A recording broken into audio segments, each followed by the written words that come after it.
Monsieur le Président, Monsieur le Ministre, j'ai co-signé cet amendement et il me semble que la situation doit être clarifiée.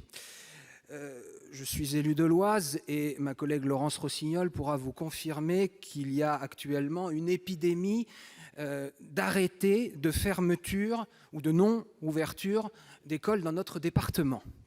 Si l'on suit le raisonnement de notre cher président de la commission des lois, tous ces arrêtés sont illégaux.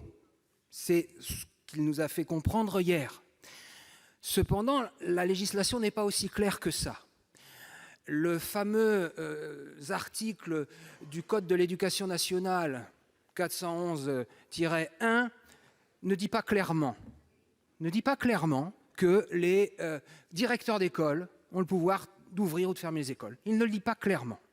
À l'inverse, il y a un article du Code des collectivités territoriales, c'est le L2212-2, qui, parmi les pouvoirs de police du maire, insiste, c'est l'alinéa 5, sur le fait qu'il peut, en cas de problématique d'épidémie ou de maladie contagieuse, prendre des décisions allant jusqu'à la fermeture d'établissements municipaux.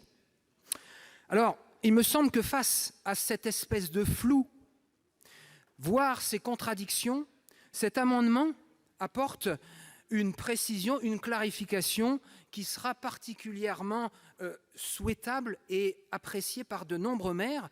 Je ne vais pas dire que je collectionne les arrêtés que m'envoient les maires de mon département, mais je pourrais vous donner l'arrêté de la ville de Méru, 15 000 habitants. Il est remarquablement rédigé et je ne suis pas persuadé qu'il soit hors la loi, entre guillemets, comme on l'a cru hier. Et peut-être qu'il sera définitivement dans la loi si l'amendement de M. Maurey est voté.